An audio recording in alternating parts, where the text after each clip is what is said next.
O'Kelly!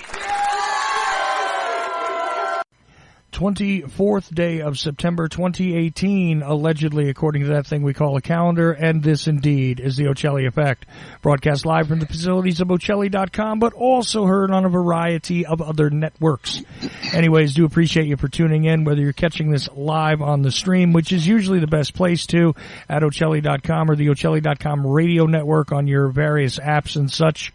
It is great to have you along, but if not, you're catching this as a podcast further on down the stream, and through your podcatcher du jour, your fondle slab of choice, your applicable application.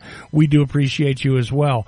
So it is a Monday or a moon day, depending on how you want to read that calendar, and this is where we're going to continue with Jordan Maxwell. Now, we've done 8 parts so far in the series on religion. I am really looking forward to this, and Jordan is with me. Last week there was a little confusion, which apparently was my fault. I did not realize that Jordan would be ready to go, and I wound up putting together a whole other show in the time leading up to the time slot, because I wasn't sure if Jordan would be ready to go.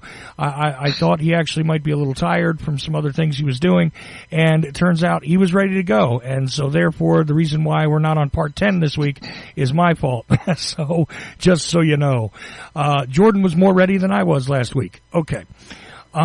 Anyway, this has been a fascinating discussion. We've certainly gotten some interesting feedback, and in the second hour, I'm going to try and get to some of it. But, it is extremely appropriate to, first of all, find out how Jordan Maxwell is. Now, if you want to follow up, before I even talk to Jordan, if you want to follow up on this, you need to go to JordanMaxwellShow.com. JordanMaxwellShow.com. Now, why is that? Because that is the only website that is actually Jordan Maxwell's. Okay? A lot of people try and use his name. A lot of people try and make money from his name. A lot of people are offering things, this, that, the third thing. But JordanMaxwellShow.com is the only website that is actually Jordan Maxwell's, first of all. Second of all, when you go there is the Research Society website, which you can get to through a very simple button that's kind of obvious there.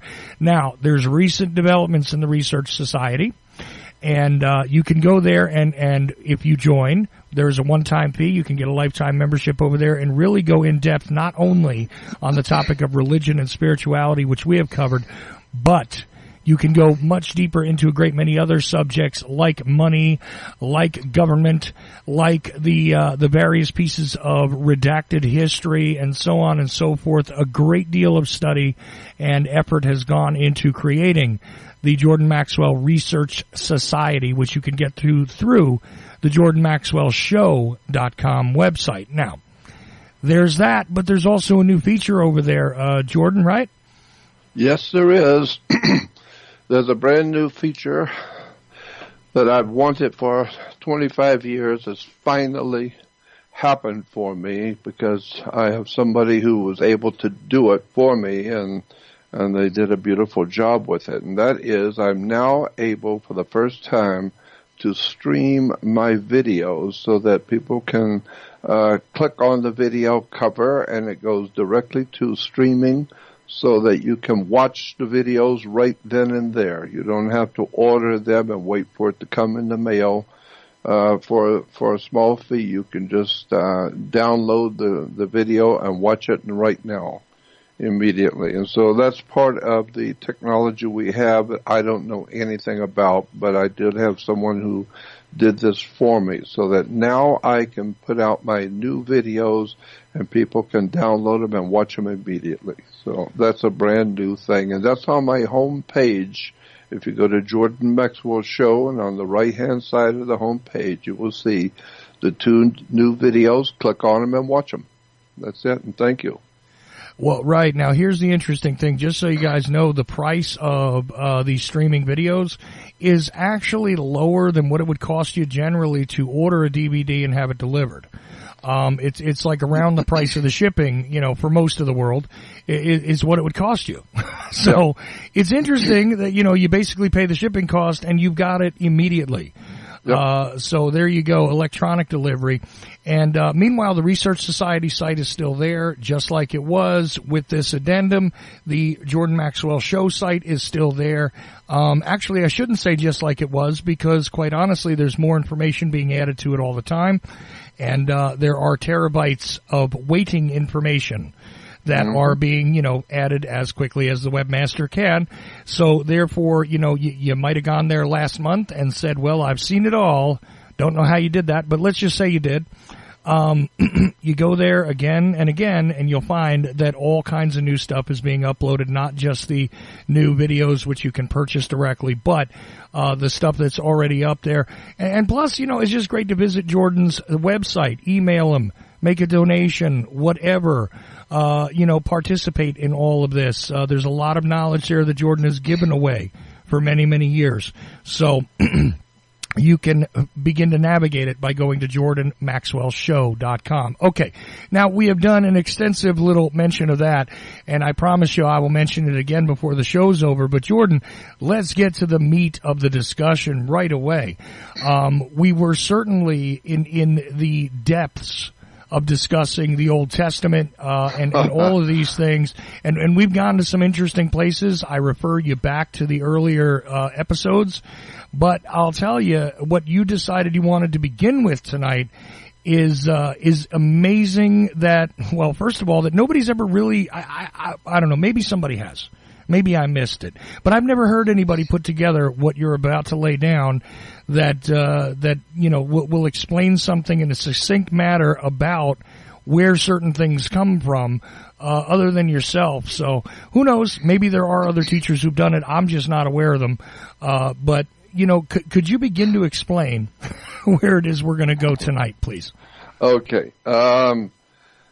I've been looking. Well, first of all, let me say that I'm not the world's foremost expert on anything. I'm not an authority or expert on anything.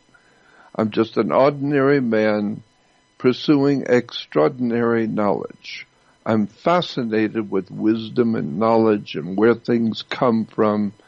And I have a character flaw, and that is that I want to question everything I am seeing and hearing, because I'm well aware now that I would say a good 95% of the world that I live in is now being proven to be false and deceptive and lies and corruption. And virtually everywhere a human being on the earth turns, there's lies and deception and people trying to take advantage of you and selling you something. So I've always been interested in the world of the occult. And the word occult simply means to hide something.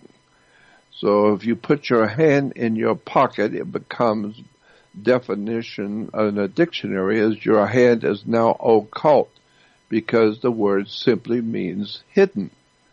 And so anything which is hidden from sight is an occult thing. And so this is why I have come to see, after some 59 years, I started back in 1959 as a kid, 19 years old, but I was already well aware that there was another world existing with our world. I've already had too many experiences at 19 years old to not know that there was other world entities here on the earth. There were extraterrestrial or other entities here on the earth which were smarter than we are, which you cannot see, which different religions call ghosts and demons and spirits and poltergeists and God knows what else. There are all kinds of names for what I'm talking about. But I knew that there was another world existing with the one I'm in, and I had a very high respect for it. And I wanted to learn about it, not from it, but I wanted to learn about it. And so I began Jordan, reading. can I interrupt you with a question here? Sure. I have a big question that I want to know from you personally, because I got to tell you that this is something I've gone over in my mind. The why of why you decide to explore these things. it's not simply because it's interesting, it's fascinating, and it's hidden, and it's, therefore some sort of rarefied knowledge to really begin to decode these things. It's not just that. I mean, you may take some joy in discovering the realities behind many of the things which are pushed forward in people's faces, but isn't it because the motivating factor for so many things on the planet is based on this stuff?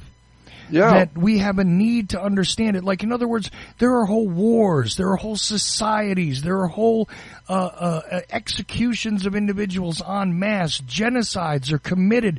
I mean, and these things happen on the planet, but a lot of times their core motivation has to do with this thing, which is religion in one form or another, that people don't necessarily understand. Not even the best devotees of the alleged religion even understand what it is that is motivating all of these terrible things, all of these, and it's not always terrible things, but even the good things that are being done, or the seemingly good things, or the mixed bags of things. In other words, a whole lot happens because of this set of ethics and ethos and stories and lessons and so on and so forth. And wouldn't it make sense if more people actually sought to decode this, to understand what makes the world go round, so to speak, right?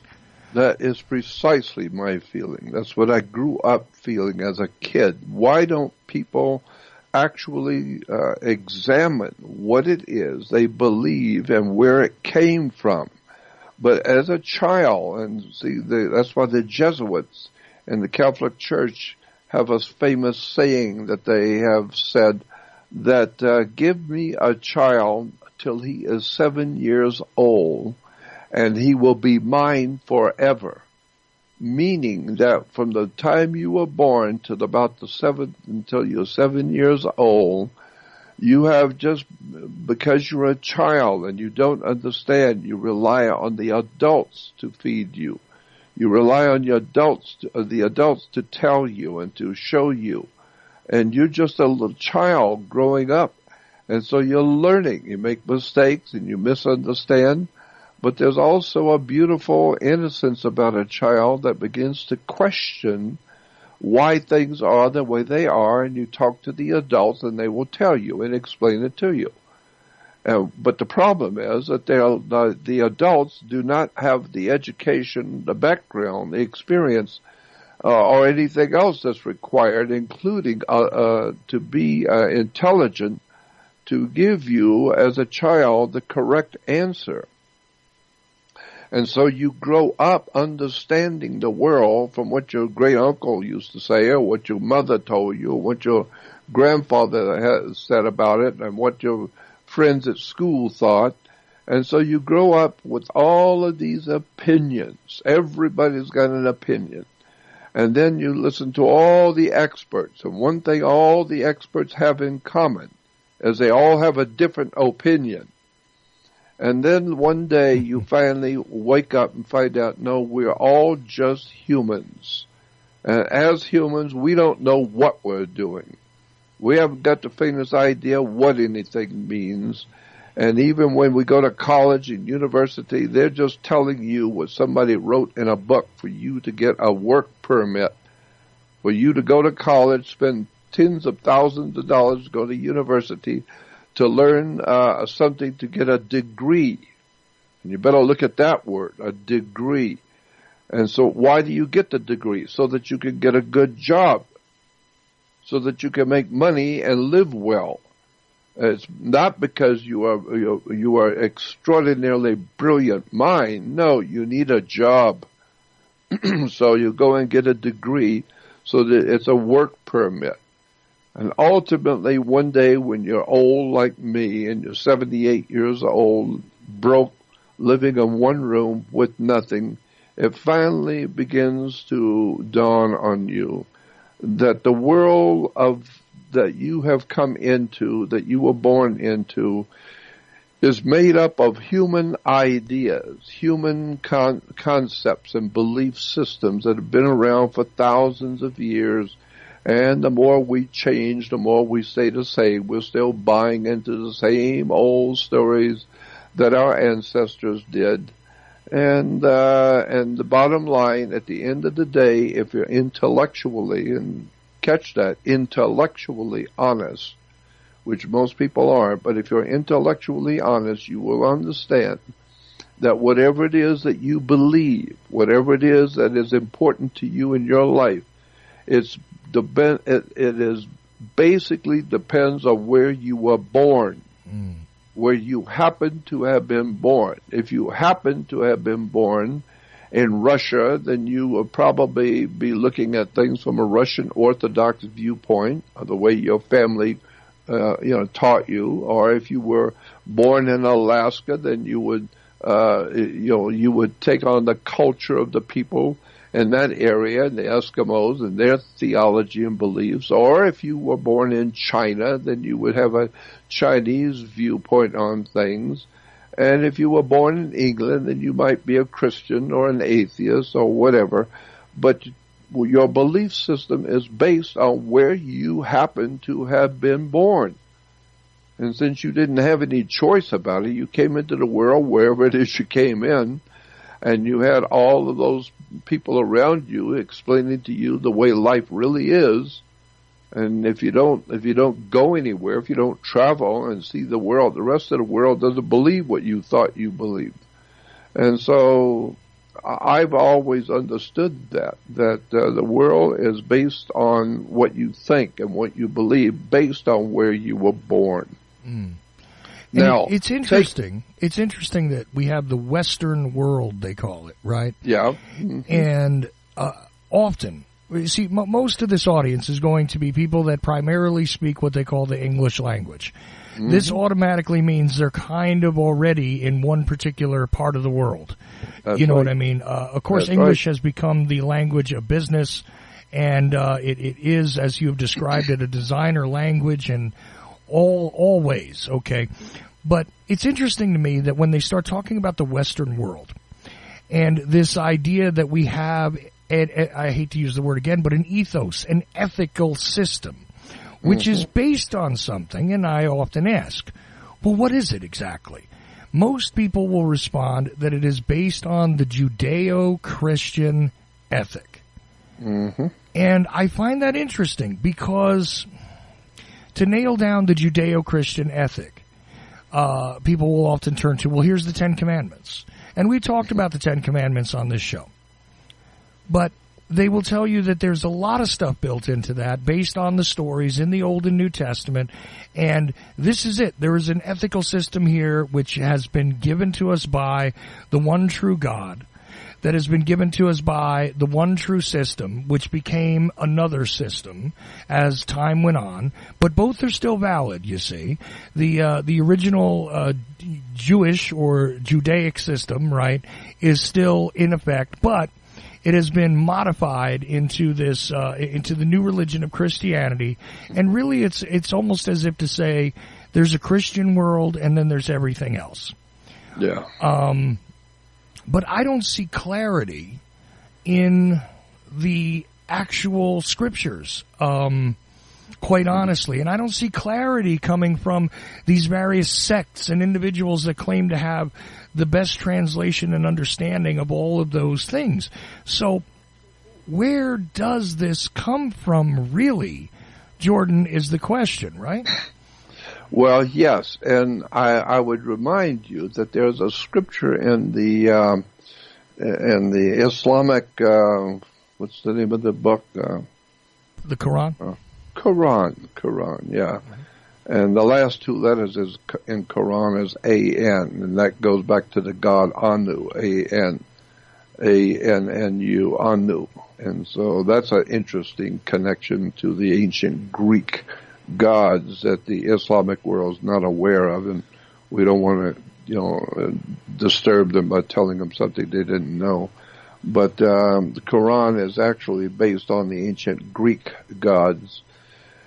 But there's a scripture in the Quran that says, and I can't remember exactly where it is, but it says God's talking to the Islamic people of that day, and the scriptures in the Quran says, God said, quote, "We have come down from above and brought you your scriptures."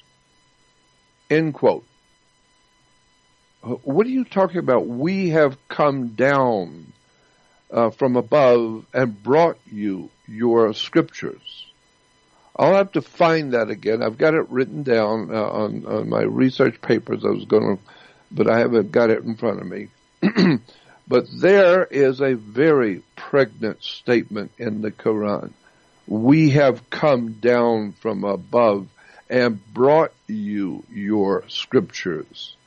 It's not as if Muhammad and all of the holy ones of Islam actually lived, and they wrote as they were living out these different belief systems. They were writing it down. And no, the scripture says in the Quran, we. God said, we.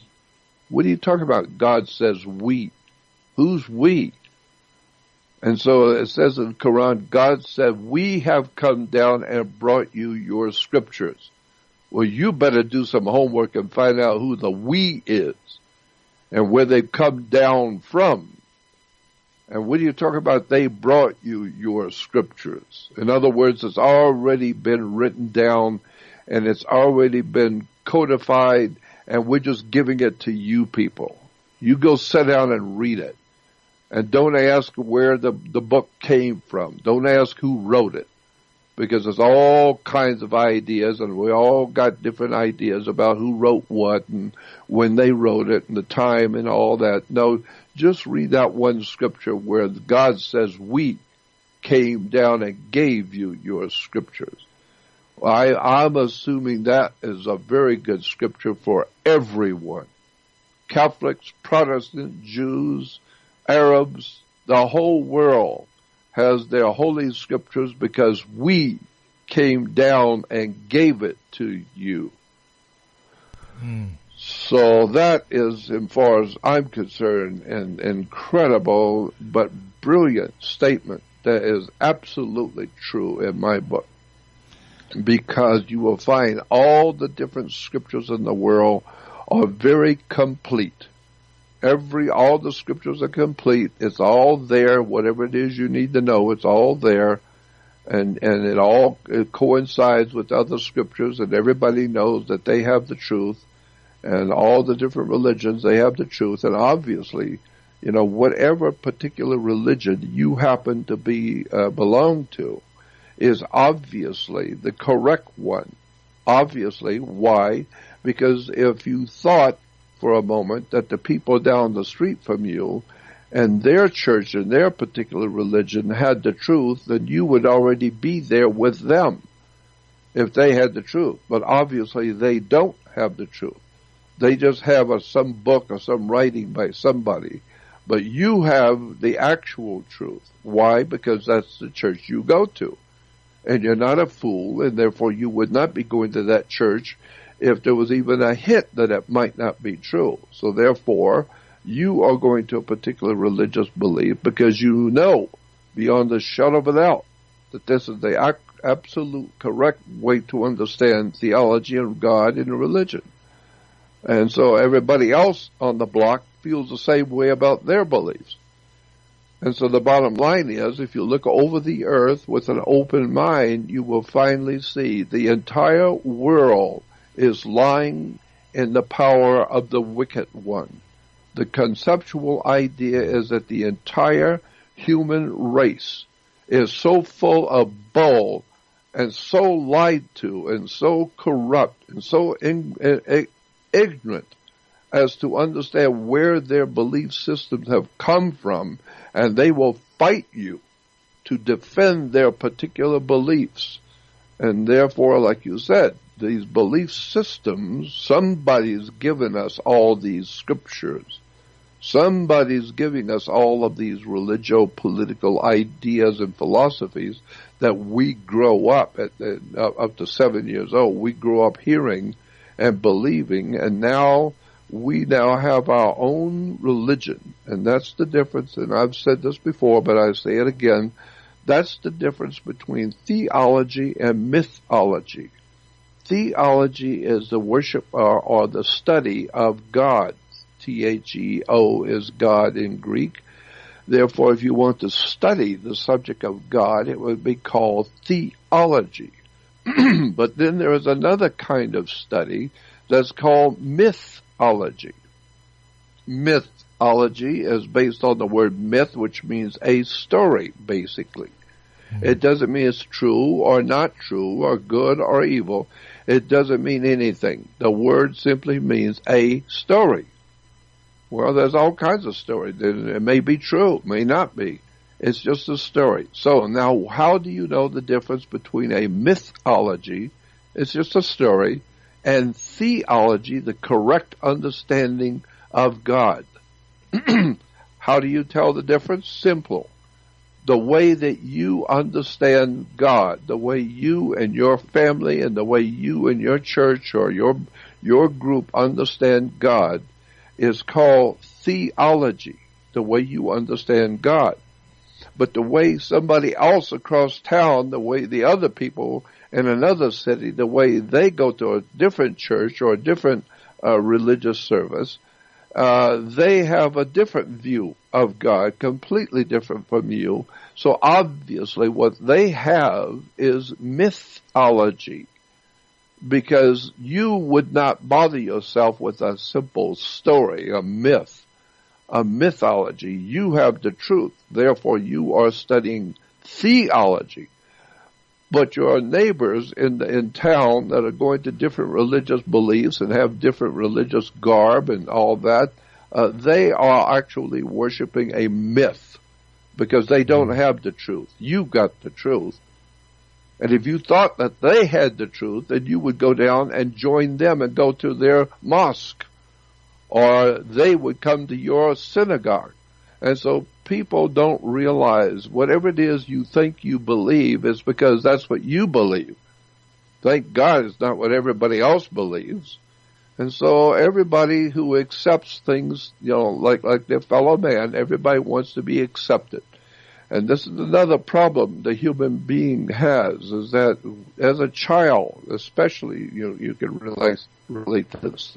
As a child, when you're in school, though you don't want to have to be called upon by the teacher to answer a problem she's put on the blackboard, and she calls you, and you didn't do your homework, or you don't understand it. As a child, you don't understand what's being said. And so she calls upon you to explain to the class what she's written on the blackboard, and you explain how you get this answer. And you don't know what children do not like and adults don't like, but especially humans don't like, being laughed at and mocked in front of an audience by their fellow man because they don't know something. That's why most people are not willing to open their mouth and say anything in public. They have a inferiority complex. They don't want to be mocked and laughed at because they sound ignorant, or they make silly statements that are not true, and then people laugh at them. So we humans don't like to be mocked and laughed at because we don't know what we're talking about, and we don't like being chastised in front of an audience. Well, adults are the same way. They don't like having to stand on their own by themselves against their fellow man and say, you're wrong. What you believe is not true, you're wrong, and here's why. And you stand up, and then you get fired from your job. You lose your employment. Right. And then the next thing you lose is your wife and your family. And then you lose your friends. And later on, when you're 90 years old, you just lose your mind. Why? Because you stood up against the powers that be. You stood up against the system. And so most people don't have the courage to be intellectually honest and stand by themselves against the whole world, because the truth, if represented by one person, is still the truth. And so we see that this is what's going on in the world today. All the different religions and all the different philosophies and political parties, and there's nothing but chaos. And that's why the Freemasonic order has that famous insignature, Ordo ab Chao. Ordo ab Chao is a Masonic term which means order out of the chaos. And so the idea being is to create chaos, create all kinds of belief systems, ideas, write all kinds of books. Some books are Islamic books. There's God's honest truth for the Islamic world, until you look at it and read it, and then you find out, no, it's not the God's honest truth. It's just some book somebody wrote. And you got millions and millions of people who will follow it. Why? Because that's the way children are. Children in a schoolyard, whatever the teacher suggests, and one child does it, all the other children want to do it. Before you know it, we're all Democrats. And then later on, we're just like a flock of birds. All of a sudden, instantly, they fly in a different direction. Now we're all Republicans. And then now we're all doing this, or we're all doing that. We're all going to the football game together. And we're all going to cheer the right team. So all I'm saying is that if you're an individual who thinks and who questions and who actually has something called intellectual honesty, meaning look at what a thing is and admit it in public, then you will begin to see that all the different religious ideas and concepts have been given to you, like that scripture in the Quran says, we gave it to you. All of your scriptures, we wrote it, and we gave it to you. And we're smart enough to know how to manipulate you, because we're not from this world. We're from another world. We're far smarter than you are. And you know us as demons and devils and spirits and ghosts and poltergeists and jinns. Whatever it is you want to call us, we're not from your world. We're from something called another world that's called the preternatural. The word is not supernatural, but preternatural, meaning not of your world. Let me add something in there, though, because what are often described as angels, too, play a role in this. Somebody asked the question about when you were talking about how the scripture was given to the people who become Islam. Well, according to canon, right, Muhammad is visited by an angel who gives him the first part of the Quran. According to some people, that would be Gabriel. Would be the angel that visited Muhammad. Oh, okay. Right? Were you there? Well, no. I'm listening. No, I know that, but I'm making my point. I got it. I get it. I'm saying that, though, but either way, if somebody takes away the word angel for a second and just imagines, look, in point of fact, you don't say that angels are, we hear the term angels are among us, but angels are not from this world, really. Right? No. So you have an angel coming and delivering something which is supposed to be the Word of God, right? Right. And there are various messages. The Metatron does this, as well as, those that have heard the Word of God. We talked about Moses receiving it. We talked about others, Abraham receiving it, so on and so forth. But these entities of one type or another, no matter how they're described, they're from somewhere else. Okay, they're not us, and they're not, according to the story. I'm not saying that this is the way it really happened. I'm saying that according to the stories that have been told, and you can find a version of this. It's not just in the Quran, by the way. You can find parallels for this in the Torah. You can find parallels for this in the what they call the New Testament very easily, where angels or some other entity come and deliver this information. So I was just showing a cross section really quickly. And the question came in, was he talking about the angel that first visited Muhammad, which is described as Muhammad's first revelation in English, I guess, in the Quran. And I'm not sure if that's what you were describing, but it sounds exactly like what you were saying, and it fit perfectly with what you were saying. So just wanted to put that in there. Go ahead. Yeah, and so, that's what I was talking about, that the angel came, the angel Gabriel, the angel Michael, the archangel, they came and they gave a message to this great prophet, and he wrote it down, and he became famous. But what we don't realize is that this is a human tragedy, because somebody comes up with, years ago, somebody came up with an idea of a hula hoop. And incredibly, overnight, all over the world, everybody was into hula hoops.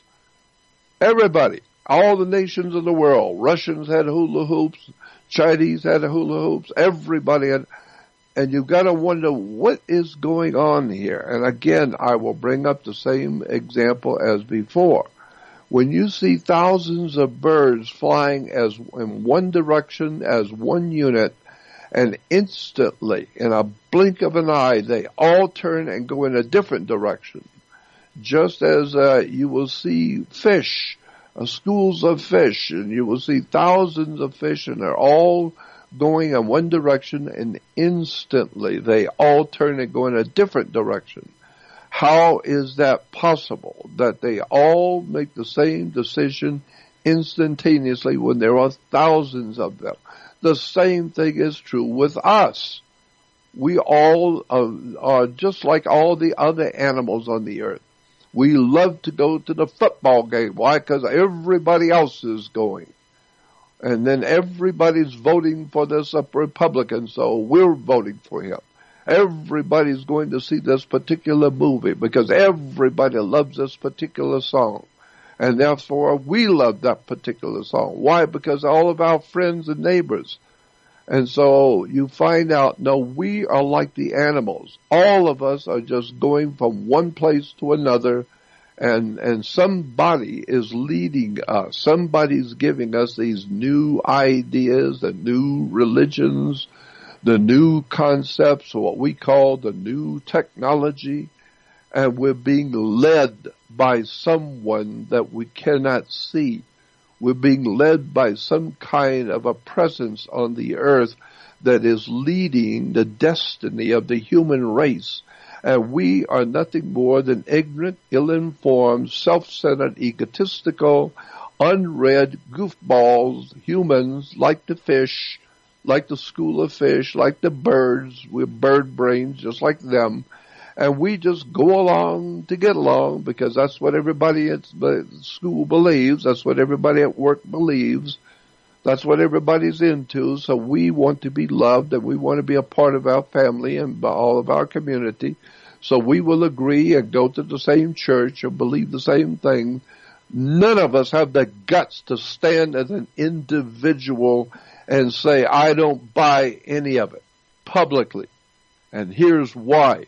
And then present your argument, and no matter what it costs you, which has cost me my wife, my family, my livelihood, it's cost me everything in my life. But I don't care. I'd rather be who I am and say what I think than to buy into something just to keep my wife happy, just to keep my family happy, just so I can keep my job. I don't buy into this system. And so I understand the system. I know how it works. And this is why today our world, the entire earth, whether it's flat or not, the entire world that we live in is now under the auspices of world communism. The idea is that we are all now living in common. It's called communism. And because we're all common, we all live in a community. And so therefore, even in England, they have the House of Commons. And then you have the royalty. The royalty don't buy any of this crap. The royalty only concerned with one thing, money and control and violence and murder. That's all they know. It's organized crime at the highest levels. But they do realize that the rest of the people collectively have got an IQ of 40, so they refer to them as commons. And so it's the House of Commons with all the people out in the street, and then once in a while you'll see the Queen drive by in her gold chariot and flip a cigarette on your children because they are royalty. They have a divine right to rule you. Why? Because you're too damn stupid to rule yourself. So they own you. They've set up a system by which they actually, in fact, own your blood, your body, and it's called International Maritime Admiralty Law, in which your body is a security on the New York Stock Exchange, which is run out of London. This world that you live in is so incredibly corrupt, outrageous, downright stupid, and yet people have bought into it hook, line, and sinker. And by myself, I don't buy into it at all. Right, and by papal decree, don't forget, I mean, you talked about the body and everything and the blood and all of that, but your soul is owned by the Catholic Church as far as they're concerned. So, sure are. That's exactly correct. You know, and I'm not making this up, by the way. This was decreed by the Pope a long time ago that right. all of the souls on the planet belong to the Catholic Church. Am I right? That's exactly right, because God, Almighty God, gave the world of mankind, the earth, to Jesus. So therefore Jesus is the owner of all the earth and all things on it. Okay, and since Jesus is not here, somebody has to run the earth for Jesus, because he's up in heaven with the Father. He's in heaven as God's Son, S-U-N. He's up in heaven. And so, but he owns the earth. God gave him the earth. And he died so he would own the whole earth. Well, now he owns the earth, but he's not here. Well, then somebody's got to run the earth for him till he gets back. And so the word is, the Pope is the vicar of God, the vicar of Christ. The word vicar means someone who stands in for somebody else until they can get here. So the Pope is standing in for Jesus. He doesn't own the earth. Jesus owns it. But since he was appointed by Jesus to take care of his business until Jesus gets back, you might as well figure that the Pope owns the earth. You don't think so? You try and do anything without a permit from Rome, and you will find out the mafia will deal with you. The entire world that we live under is under canon law, which gives us our basis for international maritime business law, which is corporate law. This is why in Europe, when a baby is born, they take a footprint of him. So now they own your soul.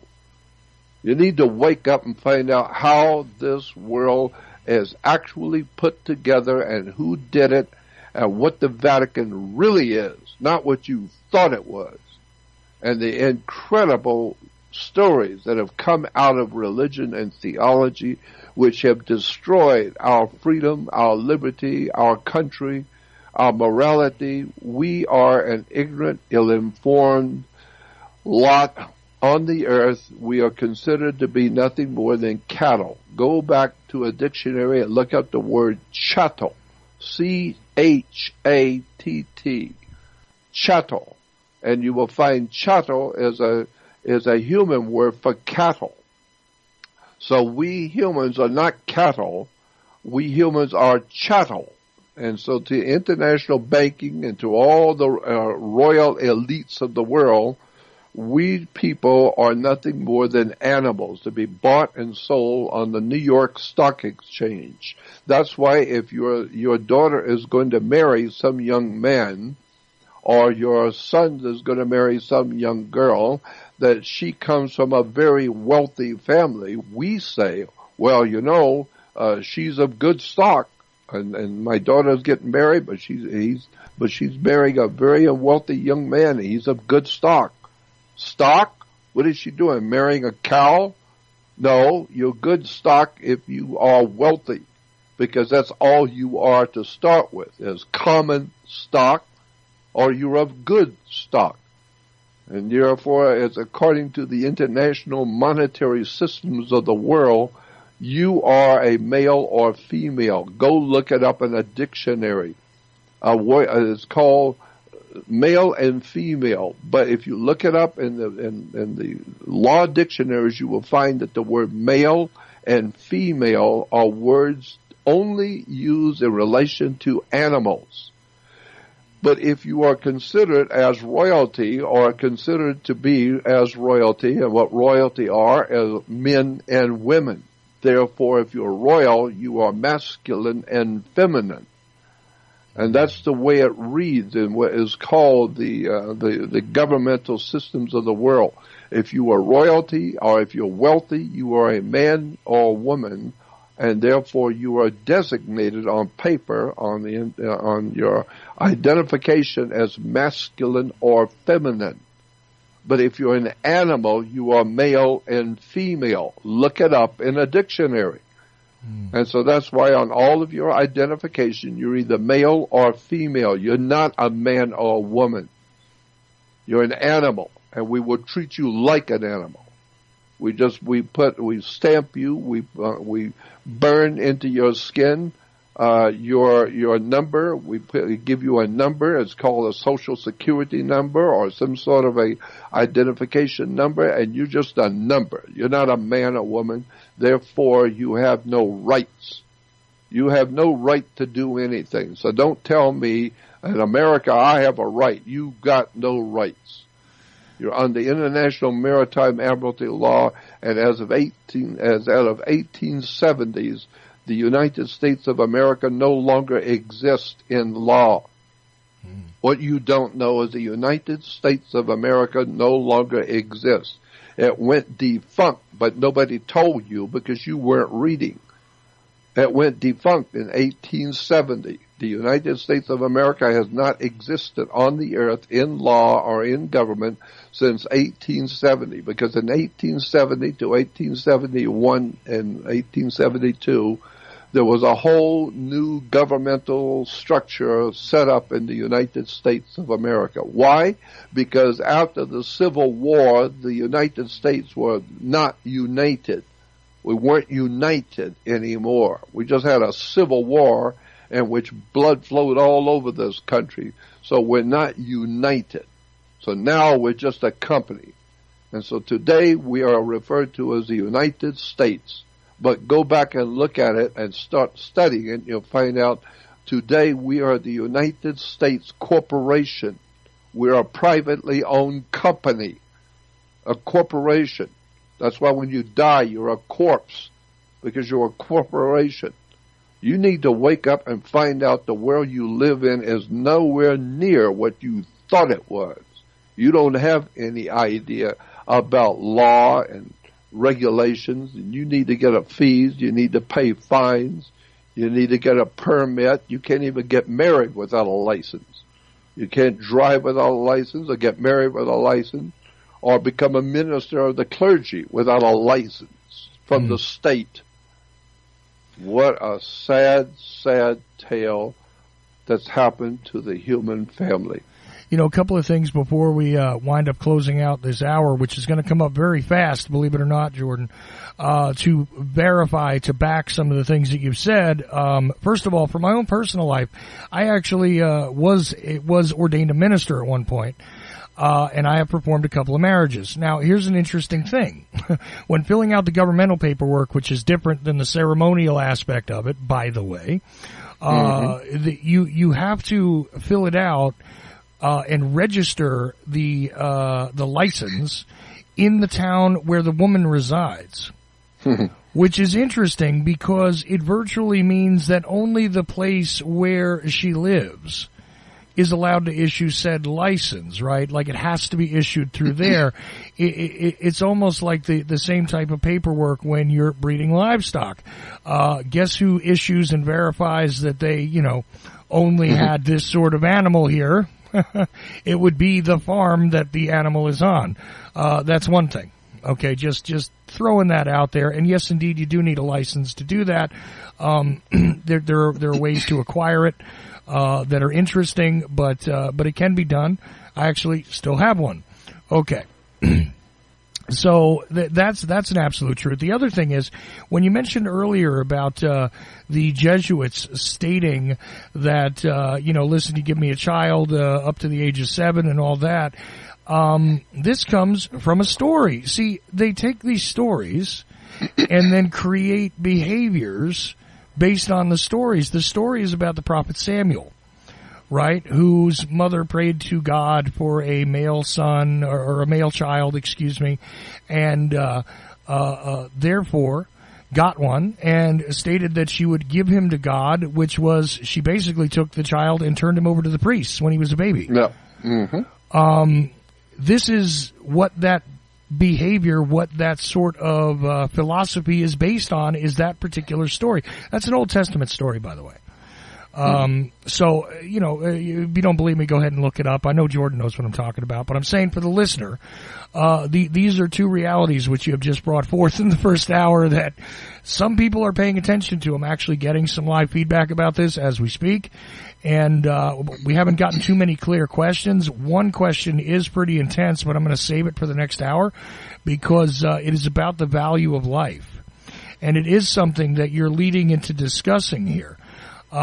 So I don't want to keep you held up much longer. We're going to take a break shortly, but I just wanted to verify personally a couple of the things you're saying as we're going here.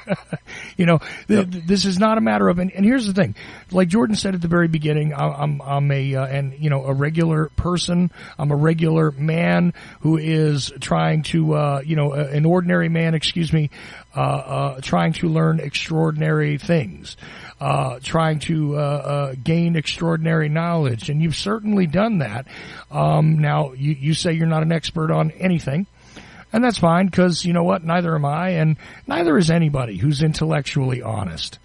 It seems like, there are areas of study that, yes, you can master one particular area of study, but in order to understand things that are this large, Jordan, it takes, several lifetimes. There are people who have gotten extraordinary chances to collect astounding amounts of information. We've discussed Manly P. Hall on the show, who was a friend of yours, and he certainly collected a lot of knowledge. And it is amazing what he collected. But even in all fairness, and with the tremendous amount of almost a library of Alexandria in its own right in modern history that he created, one could not say that even Manly P. Hall, with his resources, his insight, and his brilliance, was able to collect in the course of his lifetime everything, right? So, no, of course not. Yeah, so there's always exploration, and there's always the process of learning, and I love the fact that you have the humility to recognize at all times that, you know what, I'm not necessarily the expert on everything, but I certainly seek knowledge and continue to seek knowledge. And, I know you said you're an old man and this and that, but even today, you have forgotten more things than many people will ever learn in their lifetime. I want you to know that. And, it is, extraordinary to sit and listen to you discuss these things. And I want to thank you for that before we even go into the next hour. Okay? But you guys out there can also continue to take a look at these things by going to jordanmaxwellshow.com. And I urge you to go take a look at the Research Society. Now, you want to buy Jordan's videos, you know what? That is up to you. It is certainly a good thing to do, and, it will be more valuable than anything you're going to spend on it for sure. But I'll tell you that joining the Research Society, or even just contributing to Jordan's general welfare, if you will, and I don't mean to say that as a dirty word, by dropping something into the donation bucket, if you will, corresponding with Jordan, any of these things is really a rare opportunity for you out there. So I urge you to do all of that, in fact, if you can, and if not, do some of it. I have certainly learned a tremendous amount in the past few years from Jordan's work, and also from being able to talk to him and things like that. But I'm telling you now that this is something you need to do. Okay, Jordan, I'm going to give you the last couple of minutes before we go to break here to sort of finish up where you were, because the value of life and the principles by which people tell us that, the Judeo-Christian way of looking at this, and the Judeo-Christian way, and these are not kings and queens that make these arguments all the time and tell me what this is about and how this should be and how it really is, because really America is a Christian nation, and all that, when meanwhile, as you just aptly stated, America's not even a nation at this point. However, we are still connected to the land in some way. As for who owns the land and therefore who owns you, well, a lot of decrees out there. But then again, there's still much to be learned. So, let's take a couple more minutes and continue to go where you're going until we take a break. But I wanted to break in and sort of drop these couple things in. So, well, I appreciate it, and I thank you for it. The word worship is combined with two words. You're combining two words together. One is ship, and ship has to do with water and the high seas. And so ship, we have a ship on the end of so many words, like companionship or dealership or scholarship, all kinds of ship, and it has to do with water. But then you take the word worth, W-O-R-T-H, worth, meaning the value of something. What is it worth to you? Well, certain things might be worth, a tremendous amount to me. A picture of my mother, my dead mother or something might be very valuable to me, but to you it's just an old picture, so it depends on your individual placing of a value on something. What is it worth to you? And so when you take the word worth and put it with ship, like dealership and friendship and scholarship and all the other ship, you put it together, it becomes worthship, which you drop it and just say worship. No, it's worthship, meaning whatever it is you put a high value on, we say it's what you worship. And so if you put a high value on money and nothing else, well, then you worship money. If you put a high value on property or your jet plane, well, that's what you worship. And so you need to understand what the word worship means. It means whatever it is you put a value on. And most people don't realize that whatever it is you put a value on, that's where your heart is. And if you put a value on something and then one day when you get to be older, you find out what you believed and what has been the object of your worship, now it becomes obvious that it was not true. Now you have to look at your life. You've spent all of your life believing something, and then when you get to a certain age, it finally occurs to you and it finally hits you that what you believed is not true. And you've spent your whole life teaching other people, preaching it to other people, and now you find out you didn't know what you were talking about. That's why I say that your mind is like a parachute. It don't work if it's not open. So that's what I'm trying to do, is help my fellow man to realize how much we don't know. Well, and I'll tell you what, worship in and of itself is a key. And why is that? I've been scolded, to be honest with you, for claiming that somebody worships something. But what they're doing is exactly what you described here, which is placing a high worth upon. And, that's right.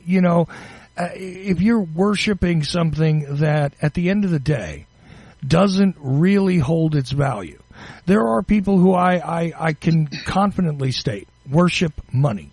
They just do. I mean, that's what their life is about, right? And there are people who worship experience. I'm not so sure what to say about that because, trying to gather experiences and things like that, in some ways, people do it in a healthy way and people do it in an unhealthy way.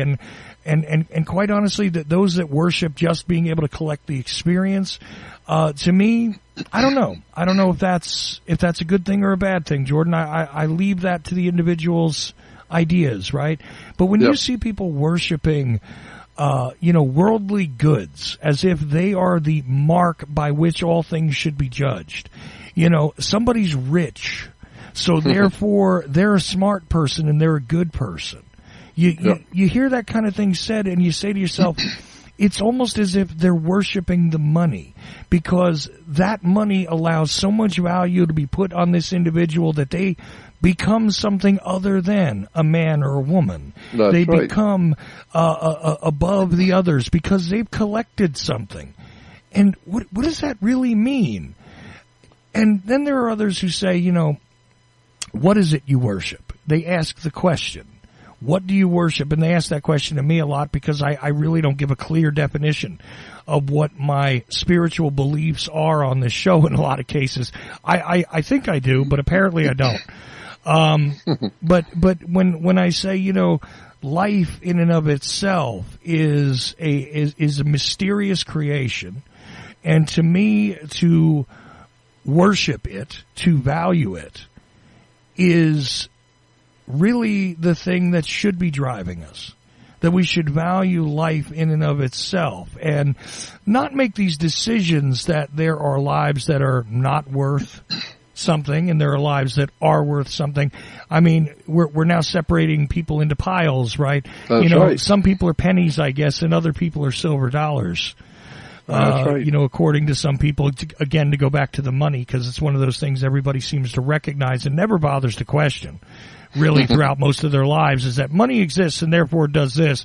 They question that less than they do God, certainly, anytime. Okay? Yeah, of course. But it's interesting that we've come to this part of it. Now, we're going to take a break, and I certainly want to get into some more of this in the next hour, and I know I'm looking forward to it. Jordan, I appreciate you doing this with us. And again, everybody go to JordanMaxwellShow.com. Yes, that's right. You got to put that all together in the bar. JordanMaxwellShow.com. That is the only website for Jordan Maxwell. And we're going to continue with this series, this series on religion. We're on part 9 here on the Ocelli Effect. Stick around. We'll be right back.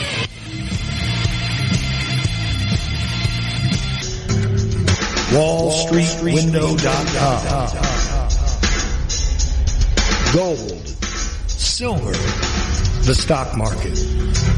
WallStreetWindow.com. The brilliant author of The War State brings you exclusive reports about the big changes upcoming in the markets. Window.com. Go there now. Go there now. Go there now. News, entertainment, and more. You will learn something, children's.